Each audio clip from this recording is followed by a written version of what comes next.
गोस्वामी जी महाराज पूर्व प्रसंग में वर्णन किए। खरदूषण का मृतक शरीर देख करके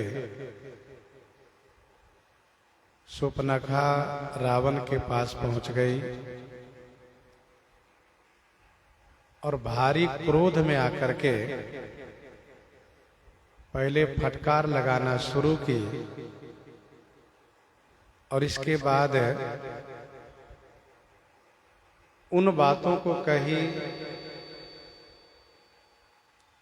जो लोक शिक्षार्थ है।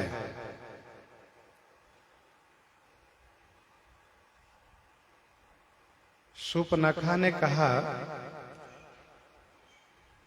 कि राज्य नीति के बिना हाथ से चला जाता है,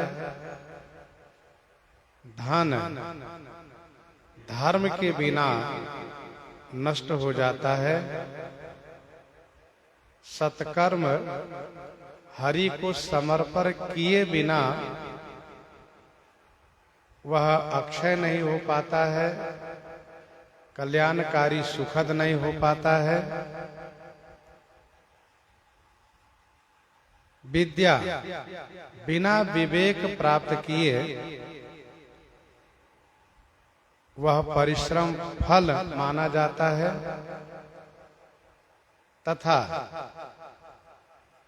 संग करने से जति का नाश होता है,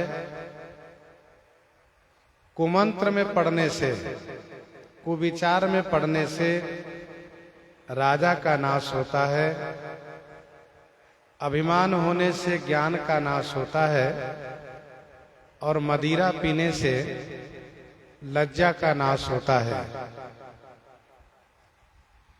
प्रणय के बिना प्रीति नष्ट हो जाती है, घमंड होने से गुणवान का गुण समाप्त हो जाता है। यह है नीति की बात। वैसे ही इन सबको कभी भी सामान्य नहीं समझना चाहिए। जैसे कि शत्रु, रोग, अग्नि, पाप, सामर्थ्यवान और सर्प, कभी भी इन सभी को हल्के करके नहीं मानना चाहिए। ये भले ही छोटा है लेकिन है बड़ा ही प्रभावशाली। सामान्य शत्रु कभी जानलेवा होता है, सामान्य सा रोग कभी मृत्यु का कारण बनता है, छोटी सी अग्नि की चिनगारी भयानक रूप लेकर के पूरे गांव को जला देती हैं। छोटा सा पाप मनुष्य को नष्ट कर देता है और जो प्रभु है, सामर्थ्यवान है, ऐसे व्यक्ति कभी भी अपनी शक्ति सामर्थ्य का प्रयोग करके नाश कर देता है। और सर्प का छोटा ही बच्चा क्यों न हो, यदि वह काटता है तो उसकी जहर अवश्य शरीर में व्याप्त होती है।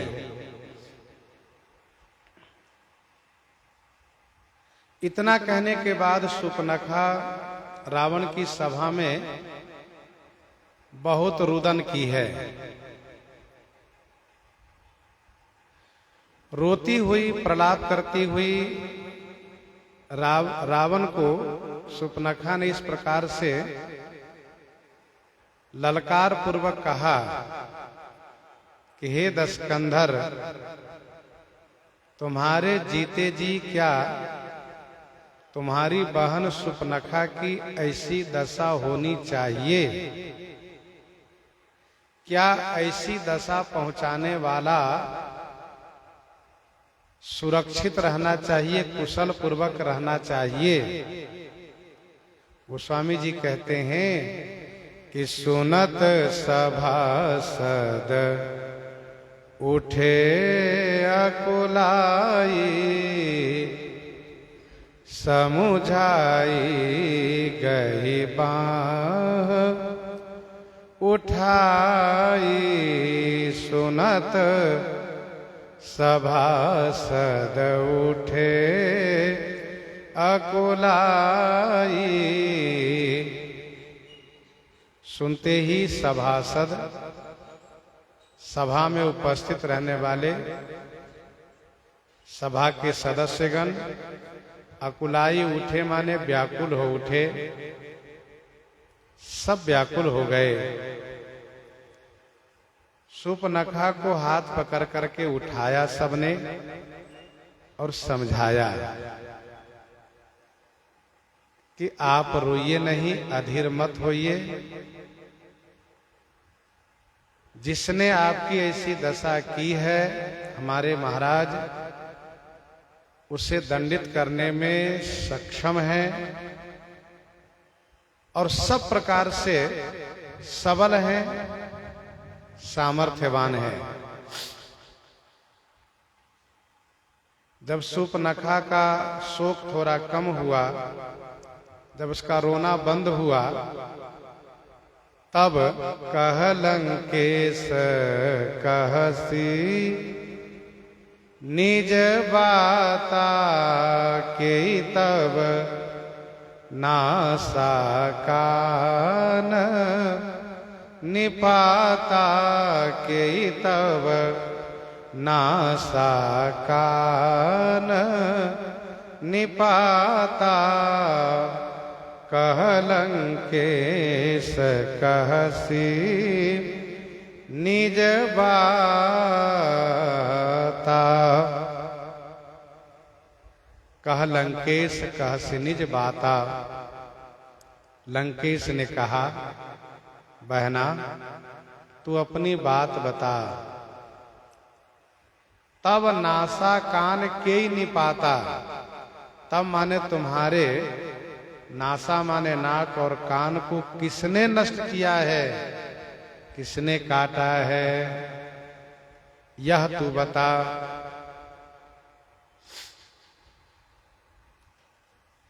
लंकेश है। सूर्पनखा ने नीति की बात कही, रावण ने सुना और सुनना भी चाहिए। कोई यदि यथार्थ बात कह रहा हो तो उसे सुनना चाहिए। मानना ना मानना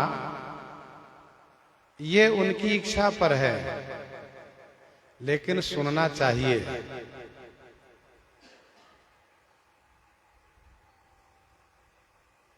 रावण ने कहा कि तुम अपनी बात बताओ। अभी तो तुमने इधर उधर की बातें कही, अब तुम अपनी बात बताओ कि तुम्हारा नाक और कान काटा किसने।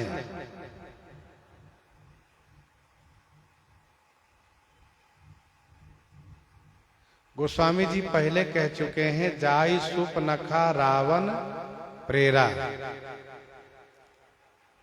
अब तक तो सूर्पनखा नीति की बात कही है,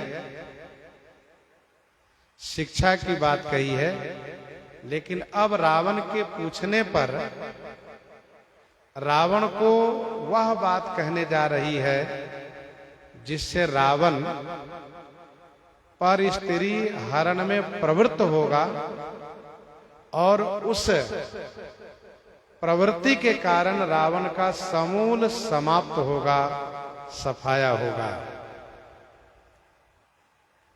सूर्पनखा ने पहले डांट फटकार करके, नीति की बात कह करके रावण को अपनी बात मानने के लिए अनुकूल किया है। रावण ने पूछा है तुम्हारे नाक कान को किसने काटा, तब इसने कहना शुरू किया, अवध नृपति दशरथ के जाए, पुरुष सिंह बन खेलन आए पुरुष सिंह बन खेलन आए। अवध नृपति दशरथ के जाए पुरुष सिंह बन खेलन आए। अवध नृपति माने अयोध्या नरेश,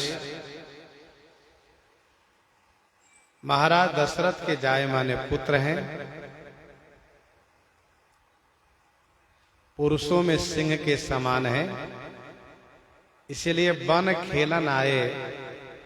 वन में खेलने के लिए आए हैं। क्या खेलने आए हैं? तो शिकार खेलने के लिए आए हैं। अवध नृपति दशरथ के जाए। शूर्पणखा ने कैसे जाना कि ये अवधेश कुमार है? इसका उत्तर यह है कि श्री लक्ष्मण जी के वाक्य से इन्होंने जाना। श्री लक्ष्मण जी ने कहा है कि प्रभु समरथ कौशलपुर राजा, प्रभु समरथ कौशलपुर राजा, जो कछु करई उन्हीं सब छाजा। इसीलिए इन्होंने जाना है, समझा है।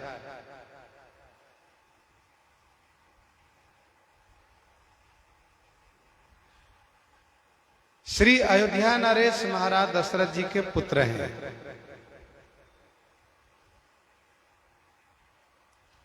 जो पुरुषों में सिंहवत है। पुरुष सिंह दो वीर, हरसि चले मुनि भय हरना। वन में शिकार करने आए हैं।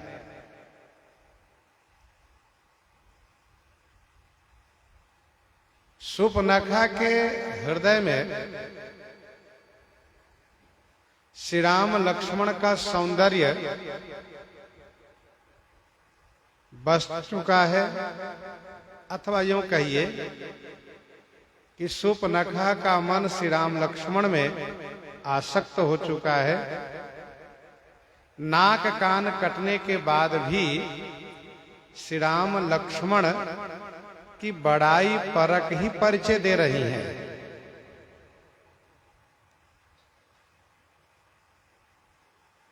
शूर्पणखा की दृष्टि में यही है सिंह, पुरुष सिंह है, और बाकी कहा बाकी गीदड़ के समान है।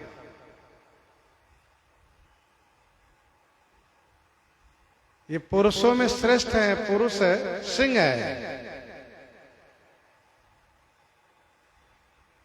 अच्छा, प्रेम भी बड़ा गजब का होता है। चाहे कुछ भी करें लेकिन दोष जल्दी दिखाई नहीं देता है। नाक कान काटने के बाद भी उनमें वह श्रेष्ठता ही शूर्पणखा देख रही है। दूसरा इसका अर्थ यह है कि ये पुरुष है, दोनों पुरुष हैं, सिंह के समान है। और शूर्पणखा कहती है कि पूर्व काल में जो सिंह बने थे, वन खेलन बने थे, वही इस समय में पुरुष बन के आए हैं।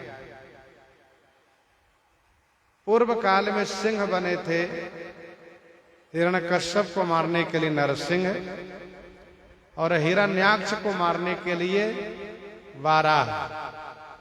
वाराह वन खेलन उनका नाम है। कहिए कैसे? तो वन का एक अर्थ होता है जल, बांध्यो वन निधि नीर निधि, तो वन का अर्थ होता है जल। तो जल में जो खेलने वाले हो, भगवान वाराह अवतार लेकर के जल में प्रविष्ट हुए और भीतर जाकर के वहां से पृथ्वी का ला करके, पृथ्वी को ला करके जल के ऊपर स्थापित किए। और फिर उसी वन में जल में ही हिरण्याक्ष से भिड़ गए। जब भगवान बारह पृथ्वी को लेकर के चले हैं तो हिरण्याक्ष डांटता हुआ पीछा किया है। भगवान पृथ्वी को स्थापित करने के बाद फिर पीछे मुड़ करके घूमते हैं, पीछे मुड़ करके देखते हैं और कहते क्या बात है, क्यों शोर मचा रहे हो, और फिर युद्ध हो जाता है। तो शूर्पणखा कहती है कि वह सिंह है, वन खेलन है, जो इस समय में पुरुष रूप में आए हैं, नर रूप में आए हैं। अर्थात इसने पूर्व अवतार की बात भी कही है।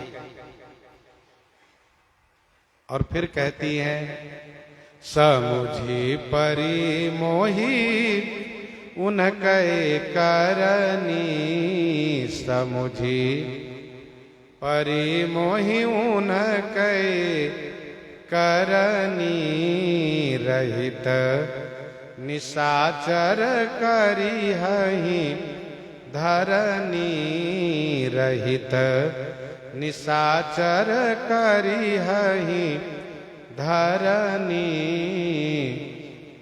समुझ परी मोहि उनके करनी, मोहि उनकई करनी समुझी परी। मोहि माने मुझे उनकी करनी समझ में आ गई,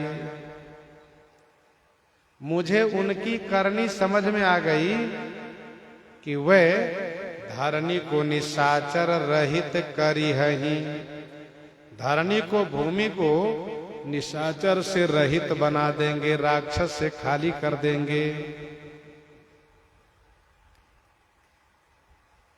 समुझ परी मोहि उनकी करनी, उनकी कौन सी करनी से शूर्पणखा को यह बात समझ में आ गई है कि ये दोनों धरनी को राक्षसों से खाली कर देंगे।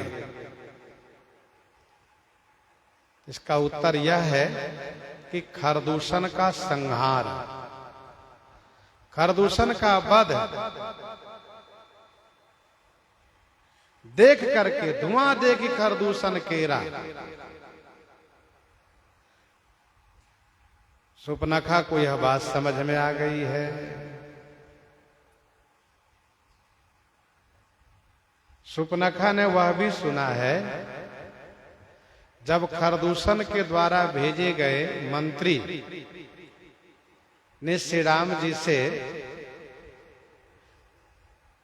मांग किया था कि अपनी पत्नी को देकर के घर लौट जाइए तो आपका प्राण बचेगा, तो श्री राम जी ने प्रति उत्तर में ये कहा है कि हम क्षत्रिय मृगया वन करही, हम क्षत्रिय मृगया वन करही, तुमसे खल मृग खोजत फिरही। और रिपु बलवंत देखी नहीं डरही, एक बार कालहु सन लरही। तो समुझ परी मोहि उनके करनी, रहित निशाचर करिहि धरनी। क्योंकि जब उन्होंने 14,000 सेना सहित खरदूषण त्रिशरा को देखते देखते एक क्षण में मार डाला है, तो इस पृथ्वी मंडल के असुरों को मारने में उनको कितना समय लगेगा? ज्यादा समय उनको नहीं लगेगा। तो समुझ परी मोहि उनके करनी, रहित निशाचर करिहि धरनी। और महाराज, जिन्ह कर भुज बल पाए दसानन, जिन्ह कर भुज बल पाए दसानन, अभय भये विचरत मुनि कानन, अभय भये विचरत मुनि कानन। हे दशानन, जिनकर भुजबल पाई, हे दशानन, जिनके भुजा बल को पा करके मुनि कानन में अभय भय विचरत, अभय भय माने निर्भय होकर के विचरण कर रहे हैं। जिनकर भुज बल पाई दशानन, अभय भय विचरत मुनि कानन।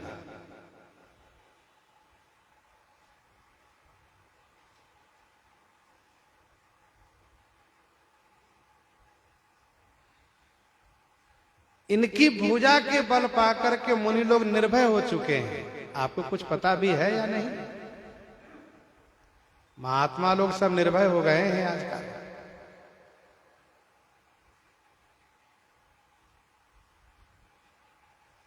जब रघुनाथ समर रिपु जीते, सुर नर मुनि सबके भय बीते।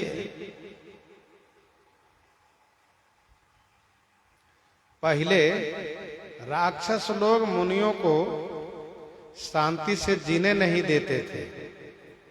देखत यज्ञ निशाचर धावहि, करहि उपद्रव मुनि दुख पावहि। और जब से श्री राम जी पंचवटी में निवास किए हैं, तब से जबते राम किन्ह तह बासा, सुखी भय मुनि बीती त्रासा। मुनि महात्मा लोग निर्भय होकर के यज्ञ जाप कर रहे हैं।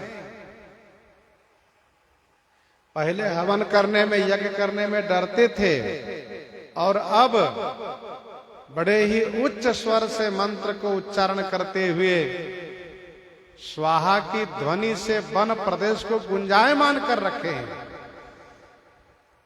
उनसे यदि पूछिए कि क्या आपको रावण से भय नहीं लगता, तो वे यही कहते हैं कि अब हम डरने वाले नहीं हैं, क्योंकि हम सब की रक्षा करने के लिए प्रभु श्री राम जी स्वयं वन में आ गए हैं।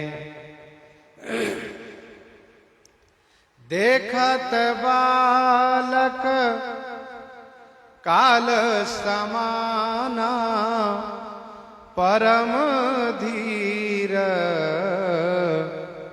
धन विगुण नाना।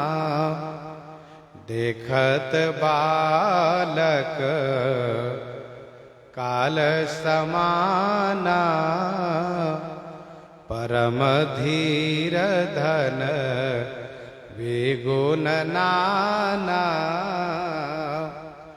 देखत बालक काल समाना, वे देखने में बालक हैं परंतु हैं काल के समान। परम धीर हैं, धनवी माने धनुर्धर हैं, और नाना गुण माने अनेक गुणों से समलंकृत हैं। इस प्रकार से बड़ाई परक परिचय दे रही है। देखत बालक काल समाना, वे देखने में बालक हैं पर वे बालक है नहीं। वे मुनि कुल के पालक हैं, खल के सालक हैं। यद्यपि मनुज धनुज कुल घालक, मुनि पालक खल सालक बालक, श्री राम जी ने स्वयं कहा है।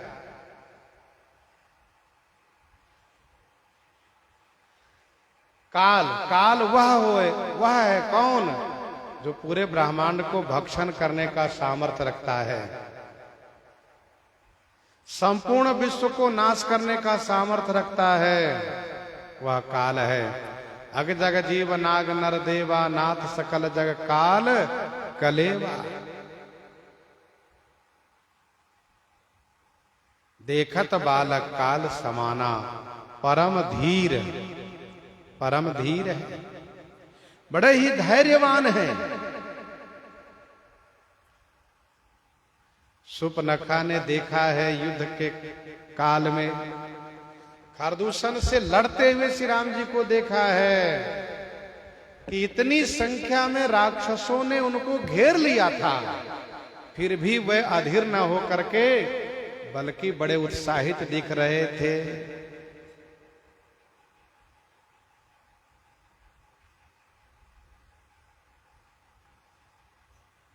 पुर दह्यो कहो कि धरहु धाये बिकट भट रजनी चरा। सावधान होई धाये जानि सबल आराती, लागे बरसन राम पर अस्त्र शस्त्र बहु भांति। फिर भी श्री राम जी का धैर्य कमजोर नहीं देखा गया। वास्तव में वीर वही कहलाता है जो मनोबल से मजबूत हो, घबराता न हो। कैसी भी परिस्थिति हो, कैसा भी अवसर हो, लेकिन वह सभी परिस्थितियों से डट करके मुकाबला करने का सामर्थ्य रखते हो, वही तो धीरवान कहलाते हैं। ऐसा नहीं कि थोड़े में घबरा गए। हमारे श्री राम जी धीर शिरोमणि हैं, धीर शिरोमणि हैं, बहुत बड़े धैर्यवान हैं। जनकपुर के स्वयंवर भूमि में जब श्री परशुराम भगवान आए तो देखी महीप सकल सकुचाने, सभी राजा संकुचित हो गए, डर गए, घबरा गए। परंतु श्री राम जी में कोई घबराहट नहीं। और श्री राम जी परशुराम जी से वार्ता करना प्रारंभ किए, बिना डर के, बिना भय के। देखो, वीर पुरुष यह मानता है कि मरना तो एक दिन निश्चय है, बिना समय के मेरी मृत्यु होगी नहीं।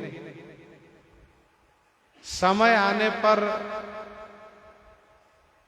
हम अपने आप को बचा नहीं सकते, फिर डरना क्या, क्यों डरना। सुपनखा कहती है कि परम धीर, वे परम धीर हैं, बड़े धैर्यवान हैं और बहुत बड़े धनवी हैं, धनुर्धर हैं, धनुष कला में बड़े कुशल हैं। कहां कौशलाधीश दो भ्राता, धनवी सकल लोक विख्याता। बहुत बड़े कुशल धनुर्धर हैं। सुपनखा ने देखा चारों तरफ से राक्षसों ने घेर लिया था। भैया खरदूषण के सैनिकों ने घेर लिया था उनको, लेकिन सभी के अस्त्र शस्त्र को इन्होंने एक पल में काट के समाप्त कर दिया। तिनके आयुध तिल सम करी काटे, रघुवीर अतएव ये परम धनवी हैं। गुण नाना अनंत गुणों से संपन्न है, अतुलित बल प्रताप दो भ्राता, खल बधरत सुर मुनि सुख दाता। खल बधरत सुर मुनि सुख दाता, अतुलित बल प्रताप दो भ्राता। अतुलित बल प्रताप दो भ्राता। दो भ्राता माने दोनों भाई में अतुलनीय बल और प्रताप है। खल बध रत सुर मुनि सुखदाता। खल को वध करने में रत माने अनुरक्त हैं, रत माने पारायण हैं, लगे हुए हैं। सुर मुनि सुखदाता, सुर माने देवता और मुनियों को सुख प्रदान करने वाले हैं, सुख दे रहे हैं। अतुलित बल प्रताप दो भ्राता। दोनों भाई में अतुलनीय बल और प्रताप है।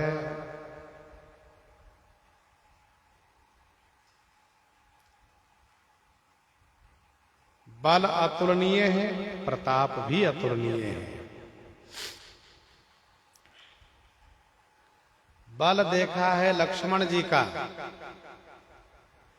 पहले, कैसे तो लक्ष्मण अति लाघव सो नाक कान बिनु कीन्ह। विरोध करने का, रोकने का मौका तक नहीं दिया श्री लक्ष्मण जी ने। जब तक वह कुछ बोल पाती तब तक लक्ष्मण जी उनको नाक कान से रहित कर दिए। ये बल है। श्री राम जी का बल देखा है, कैसे खरदूषण से लड़ते हुए सबको मार गिराए हैं। प्रताप, प्रताप उसे कहते हैं कि मनुष्य की अनुपस्थिति में भी उनकी उपस्थिति लग रही हो, वह प्रताप कहलाता है। वह व्यक्ति न हो फिर भी उस व्यक्ति का भय लग रहा हो, यही प्रताप कहलाता है। जाकी कीरति नाम सुनी होत शत्रुर ताप, जाकी कीरति नाम सुनी होत शत्रुर ताप, जग डेरात सब आप ही कहिए तासु प्रताप, कहिए तासु प्रताप, ये प्रताप कहलाता है। कीरति नाम सुनकर के शत्रु को डर हो जाए, भय हो जाए, सब कांप जाए, वो प्रताप है। श्री परशुराम जी का प्रताप है, गर्भ सर्वहि अवनि पर अवनि, सुनि कुठार गति घोर। हनुमान जी का प्रताप है, समझत जासु दूत कई करनी, सर्वहि गर्भ रजनिश्चर धरनी, रजनिश्चर घर। रावण का प्रताप है, चलत दशानन डोलत अवनि, गर्जत गर्भ सर्वहि सुर रवनी। तो अतुलित बल प्रताप दो भ्राता, खाल बध रथ। खाल को बध करने में रथ माने पारायण है, लगे हुए हैं। यद्यपि मनुज धनुज कुल घालक, स्वयं उन्होंने कहा है, देवता और मुनि को सुख प्रदान करने में लगे हैं। रावण ने कहा, बहना मैंने तुम्हें उनकी कथा सुनाने के लिए नहीं कहा है, उनकी बड़ाई करने के लिए नहीं कहा है, मैंने उनका नाम पूछा है। किसने तुम्हारे नाक कान को काटा है, और तुम तो बड़ाई पर बड़ाई किए जा रही हो।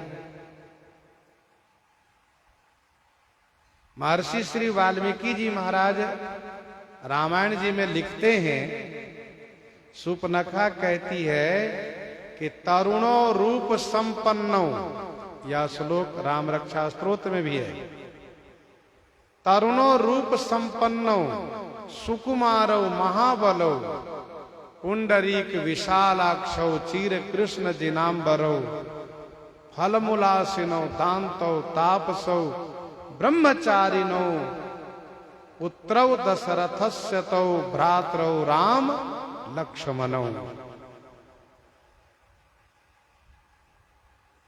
कोई भी व्यक्ति अपने शत्रु को इतनी बड़ी प्रशंसा पूर्वक परिचय तो नहीं दे सकता, फिर सुपनखा इतना बड़ा परिचय, इतनी बड़ी प्रशंसा परक परिचय कैसे दे रही है? इसका उत्तर यह है कि सुपनखा का मन जो इन पर आ गया है। भले ही नाक कान काट दिए, पर लग रहे बड़े अच्छे हैं, भी बड़े अच्छे। जब रावण ने कहा तू नाम बता कौन है वे, तब उसने कहा शोभा धाम राम अस नामा, तिनके संग नारी एक श्यामा, शोभा धाम राम अस नामा, तिनके संग नारी एक श्यामा। शोभा के धाम है, राम ऐसा नाम है। भैया दशानन, उनका नाम राम है। अच्छा, राम नाम भी बड़ा प्यारा लगता है। राम जो सब में रमे वह राम, जो सबको रमावे वही राम। शोभा धाम राम असनामा। अब रावण के उस दुर्भाव को, उस दुष्टता को जागृत करने जा रही है, जिसमें कि रावण की प्रवृत्ति है पर स्त्री को हरण करना। इसने कहा कि शोभा धाम रामस नामा, तिनके संग नारी एक श्यामा। उनके संग में एक श्यामा नारी है। मानो इशारा यह है कि वह आपके योग्य है, आपके योग्य हैं, क्योंकि त्रैलोक के सौंदर्य सुंदर वस्तु पर आप अपना अधिकार जमाते हैं, इसलिए वह आपके योग्य है। शोभा धाम राम असनामा, तिनके संग नारी एक श्यामा।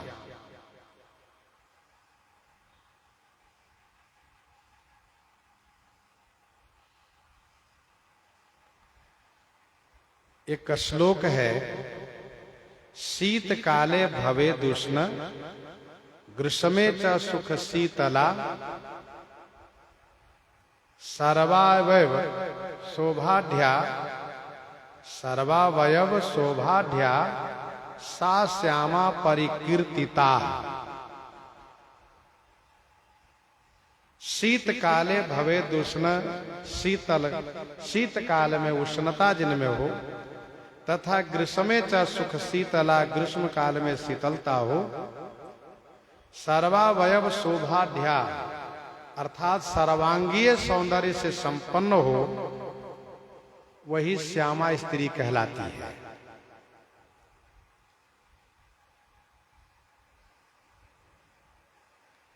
ये प्रतिपोध्यते नामक ग्रंथ में लिखा है।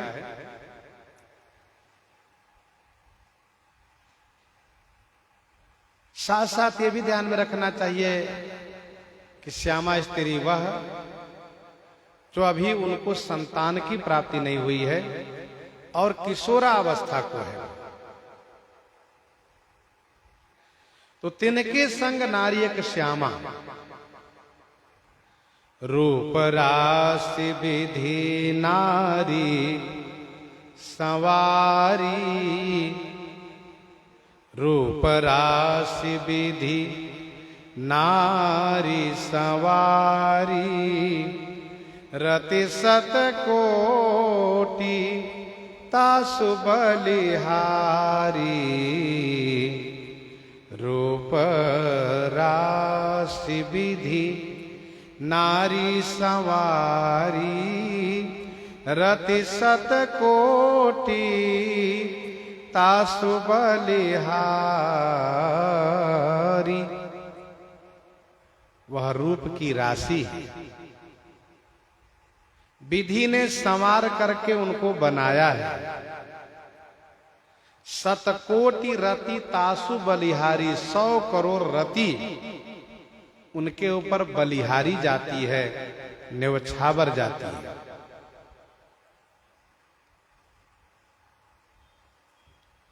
रूप राशि विधि नारी संवारी, रति शतकोटि तासु बलिहारी।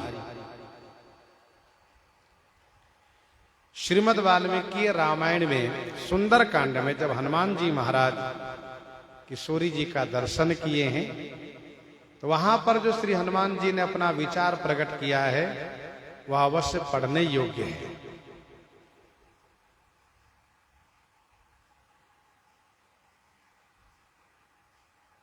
यद्यपि लंका में रावण ने उन सभी नारियों को उठाकर लाया था, हरण करके लाया था, जबरदस्ती लाया था, जो नरनाग सुर गंधर्व कन्या रूप मुनिमन मोह है।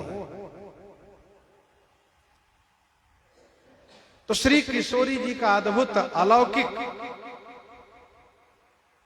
अकल्पनीय स्वरूप है, सौंदर्य है। रूप राशि विधि नारी संवारी। श्री किशोरी जी रूप की राशि हैं। बैठ नमित मुख सोचती सीता, बैठ नमित मुख सोचती सीता, रूप राशि पति प्रेम पुनीता। रूप राशि विधि नारी संवारी।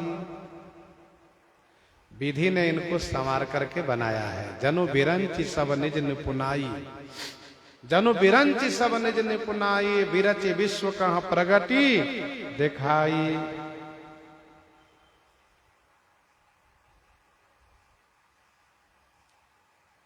रति सत कोटिता सुबलिहारी। 100 करोड़ रति उन पर बलिहारी जाती है। श्री सीता जी की प्रशंसा इस प्रकार से सुपनखा क्यों कर रही है? इसका उत्तर यह है कि रावण को कामोत्तेजित करना है। श्री सीता जी को हरण करने के लिए उसमें वह उत्साह बढ़ाना है। इसीलिए श्री सीता जी की बड़ाई कर रही हैं। नहीं तो ये श्री राम जी के रूप पर मोहित है। श्री सीता जी की बड़ाई क्यों करती है? श्री सीता जी को तो खाने के लिए दौड़ रही थी।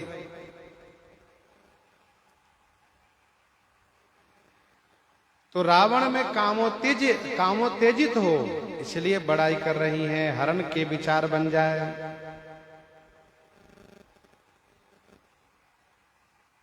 अब सुपनखा असली बात बताने जा रही है कि तासु अनुज काटे श्रुति नासा, सुनि तब भगनी करहि परिहासा, सुनि तब भगनी करहि परिहासा।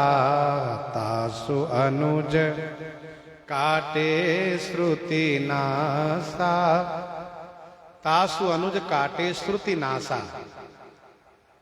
तासु अनुज अर्थात उनके अनुज ने, उनके भाई ने श्रुति नासा काटे। श्रुति कान और नासा माने नाक काट लिए। भैया उनके भाई ने, किनके भाई? श्री राम जी के भाई ने मेरे नाक कान काट लिए हैं।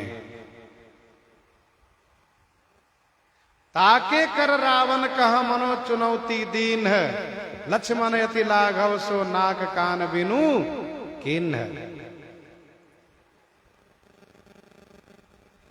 रावण ने पूछा, अथवा यूं कहिए कि संभवतः रावण पूछ सकते हैं कि तुम वहां गई क्यों थी? कोई व्यक्ति किसी को यूं ही नहीं मारता है, कुछ तो बात होती है।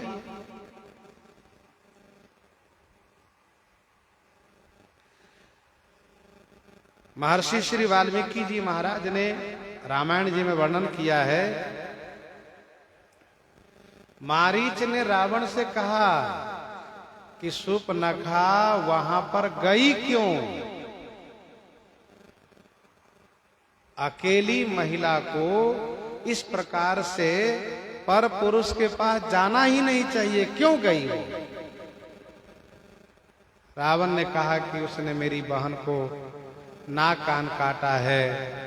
क्यों काटा है? तो मेरी बहन को उसने छेड़खानी की और मेरी बहन ने जब विरोध किया, बताया कि मैं रावण की बहन हूं, तो नाक कान काट लिया है। तो मारीच ने कहा कि वहां उसको जाना ही नहीं चाहिए, क्यों गई? किसी भी सभ्य महिला को किसी पुरुष के पास अकेले एकांत में नहीं जाना चाहिए।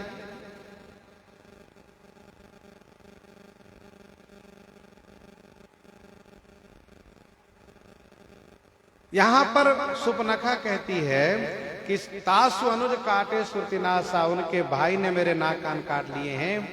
क्यों? तो कहा सुनितव भगनी करहि परिहासा। सुपनखा ने कहा, भैया मैं घूमती हुई वहां गई गोदावरी नदी किनारे, तो वहां 2 तपस्वी दिखाई दिए। और उसने मुझसे पूछा तुम कौन हो? तो मैंने कहा कि विश्व विजेता लंकाधिपति महाराज दशानन की बहन हूं, मेरा नाम सुपनखा है। तो पहले दोनों हंसना शुरू किए, देखो ये सुपनखा आ गई। और फिर मैंने जब विरोध किया तब उसने कहा कि मेरे साथ विवाह करोगी? मैंने डांटा कि विश्व विजेता रावण की बहन के साथ तुम विवाह की बात करते हो, शर्म नहीं आती? तो उसने मेरा नाक कान काट लिया है। एकदम से सारा सार झूठ बोल गई। सुनता भगनी कर रही परिहास, आपकी बहन हो यह जान करके उसने उपहास शुरू कर दिया। मैंने विरोध कर किया तो शादी की बात की, उसका जब विरोध किया तो मेरा नाक कान काट लिया भैया। मतलब ये कि तुम्हारी बहन होने के नाते मेरी ऐसी दशा हुई। सुनित भगन करहि परिहासा। रावण यदि पूछता हो, रावण यदि पूछे कि यहां आई हो तुम खरदूषण क्यों नहीं बताई? खरदूषण तो ही पास में है। तब सुपनखा ने कहा खरदूषण सुनी लगे पुकारा, छनमह सकल कटक उन मारा। खरदूषण सुनी लगे पुकारा। खरदूषण पुकारा सुनी लगे, खरदूषण पुकारा सुनी लगे। खरदूषण ने मेरी पुकार सुन करके मैंने कहा भैया खरदूषण तीसरा मेरी रक्षा करो रक्षा करो। तो तुरंत वे लग गए, आकर भिड़ गए। और भैया दशानन 14,000 सेना सहित भैया खरदूषण तीसरा को एक क्षण में उन्होंने मार के गिरा दिया। छन महु सकल कटक उन्ह मारा। खरदूषण सुने लगे पुकारा, छन महु सकल कटक उन्ह मारा।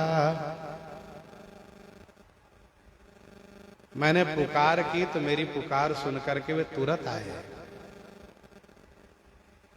लेकिन हैं वे बड़े कुशल धनुर्धर, परम धीर धनवी गुण नाना। उन्होंने एक क्षण में करी पाए तुम्हारे क्षण मह कृपा निधान, एक क्षण में मार गिरा दिए।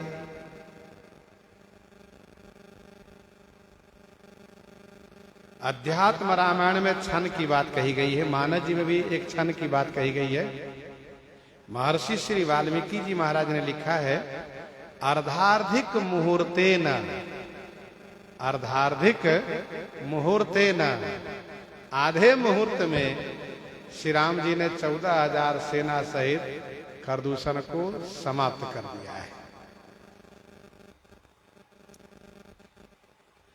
खरदूषण त्रिशिरा कर घाता, खरदूषण त्रिशिरा कर घाता। सुनि 10 शीस जरे सब गाता, सुनि 10 शीस जरे सब गाता। खरदूषण त्रिशिरा कर घाता।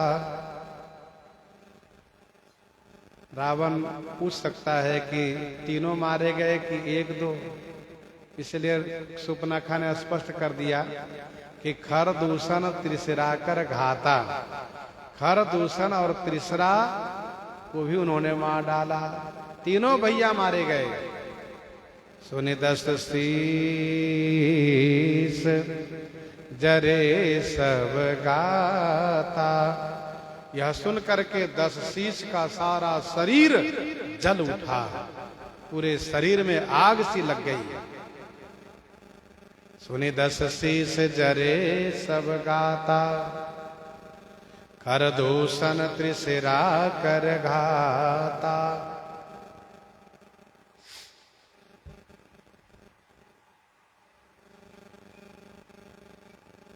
इस प्रसंग में नवरसात्मक मूर्ति का वर्णन किया गया है। जैसे श्रृंगार, शोभाधाम राम असनामा, और तिनके संग नारी एक श्यामा, रूप राशि विधि नारी समारी, रति शतकोटि तासु बलिहारी। दूसरा हास्य, सुनि तब भगनि करहि परिहासा, ये हास्य। करुण, जिनके भुज बल पाई दशानन, अभय भय विचरत मुनि कानन। रौद्र, देखत बालक काल समाना, रौद्र। वीर, परम धीर धनवी गुण नाना, ये वीर। भयानक रस, खलबध रत, खलबध रत भयानक रस। विभत्स रस, तासु अनुज काटे श्रुति नासा, तासु अनुज काटे श्रुति नासा। विभत्स रस। अद्भुत रस, छनमः सकल कटक उन्ह मारा, छनमः सकल कटक उन्ह मारा, ये है अद्भुत रस। और शांत रस कैसे? कहा सुर मुनि सुख दाता, ये शांत रस। साथ साथ इस प्रसंग में नाम, रूप, लीला, धाम और गुण पांचों कहे गए। नाम, राम असनामा, शोभा धाम राम असनामा। रूप, शोभा धाम से रूप हुआ, राम असनामा से नाम, शोभा धाम से रूप। लीला, समुझ परी महि उनकई करनी, रहित निशाचर करिहहि धरनी। धाम, अवध नृपति दशरथ के जाए, ये धाम। और गुण, परम धीर धनवी गुण नाना।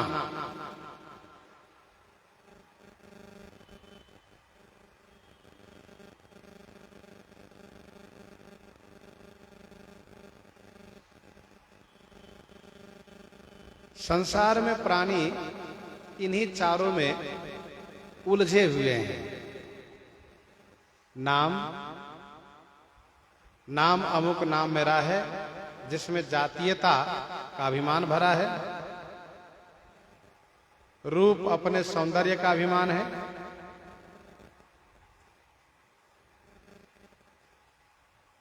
धाम, अपनी जन्मभूमि पर गर्व है। और लीला, लीला क्या है? कमाना खाना, ये काम लीला है उनका। इसी चारों में उलझा हुआ है मनुष्य। भगवान नाम, रूप, लीला, धाम चारों प्रकट किए। मनुष्य यदि चारों में से किसी एक का सहारा ले लें तो वह संसार से मुक्त हो सकता है। चाहे नाम का सहारा ले ले, हम राम जी का नाम लेते हैं। रूप का सहारा ले, उनके सौंदर्य रूप का दर्शन करें। उनकी लीला का सहारा ले, उनके धाम का सहारा ले, तो अवश्य वह संसार से मुक्त होगा।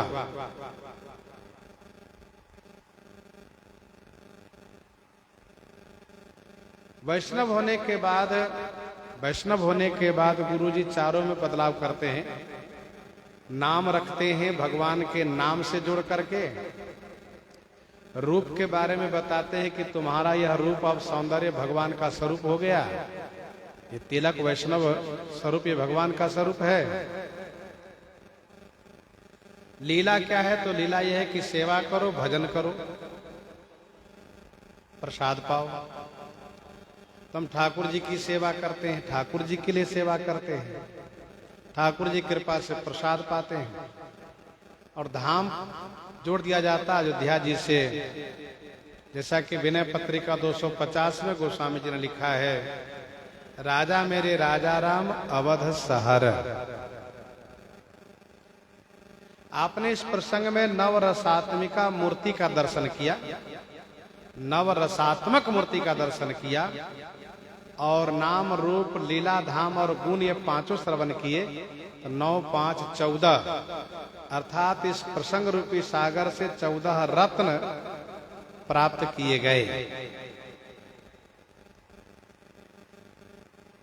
खरदूषण त्रिशिरा कर घाता, सुनि 10 शीस जरे सब गाता। सूप नखहि समझाई करी, सूप नखहि समझाई करी, बल बोले सिबहु भांति। गयौ भवन यति सोच बस, नींद परई नहीं राती, नींद परई नहीं राती। सुपनखा ने डांटते हुए कहा था, करसी पान शोभसी दिन राती, सुधी नहीं तब सिर पर आराती। अब जब शत्रु की सुधी मिल गई है तो रावण को नींद परई नहीं राती। दिन में सोना तो दूर रहा, रात्रि में नींद नहीं आ रही है। सूपनखहि समझाई करी, रावण ने सूपनखा को समझाया, ढाढ़स बंधाया। बहना तू डर मत, चिंता मत कर, जिसने तुम्हारी ऐसी दशा की है हम उसे अवश्य दंडित करेंगे, अवश्य बदला लेंगे तुम्हारे नाक कान कटने का। और मेरे ऊपर भरोसा कर, विश्वास कर। कौन है जो मुझसे विरोध करके और कुशलता पूर्वक रह जाए?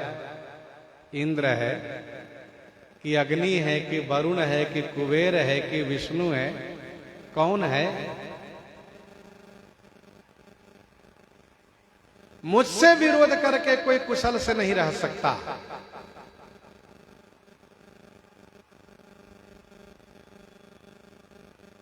क्योंकि मैंने सबको दंडित किया है। विनय पत्रिका 248 में गोस्वामी जी ने लिखा कि रावण के बंदी लागे अमर मरण, रावण के बंदी लागे अमर मरण।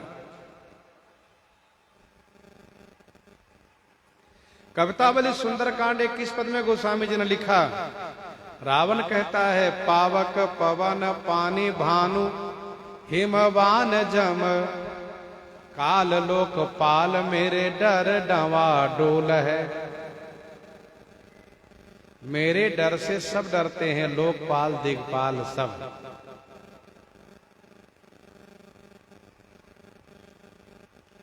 साहिब महेश मोहि संकित रमेश सदा, महातप साहस विरंचि लीन्हो मूल है।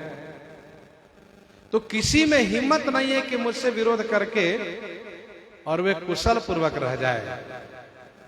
बहना तू चिंता मत कर, मैं अवश्य बदला लूंगा और अवश्य उसे दंडित करूंगा।